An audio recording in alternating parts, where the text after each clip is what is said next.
Hello everybody, I'm Carter. This is my research presentation titled Policy Implementation for Acid Attacks in Developing Countries. To start, I'll give a brief overview on what acid attacks are.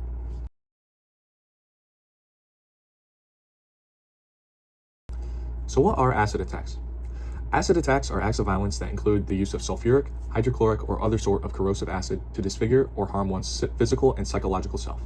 On average, this issue is most common in developing countries such as Uganda, Cambodia, and Pakistan, but still occur in countries such as the United Kingdom. These attacks usually happen to female victims after domestic disputes and sometimes in males in case of property or gang-related altercations. According to the World Population Review, 80% of victims are female and 20% are male, indicating that most attacks are a gender-based problem.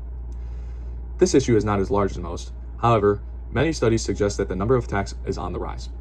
Due to the limited access of effective healthcare in these developing countries, many victims do not receive the proper treatment that they deserve.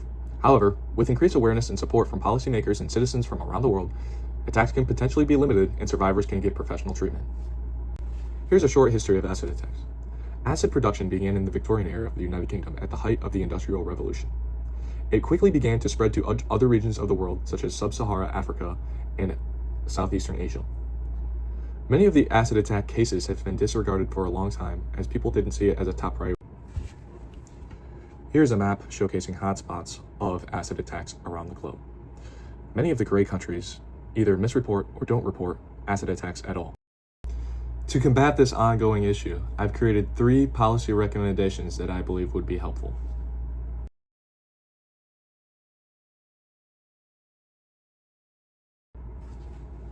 My first policy recommendation would be making acid harder to obtain.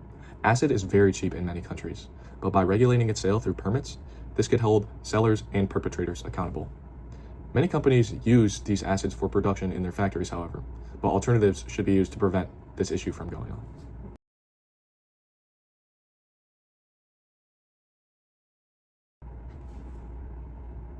My second policy recommendation is stricter punishments for perpetrators of acid attacks. Many countries do not have a strong legal framework for acid attacks, so by creating a stronger one, this will help decrease the rate of attacks. Using a system such as the mandatory minimum sentence would be a great way to improvise this strategy for a legal framework. This would benefit both law enforcement and those involved in attacks, with help defining the problem and getting help for it.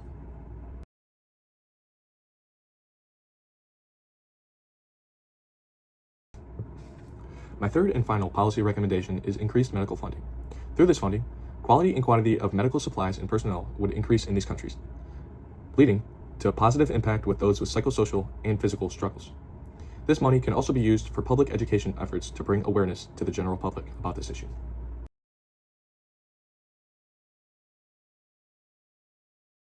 I believe that these previously mentioned recommendations are feasible and approachable from any cultural standpoint. These recommendations will bring justice and security to those involved or previously involved in acid attacks.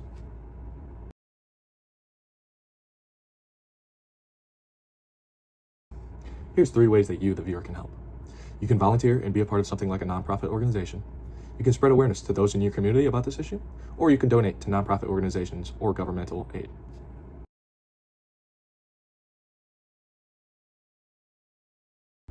Thank you all for watching. I hope you enjoyed the video. I hope I was of some insight into the issue of acid attacks in developing countries. And yeah, see you.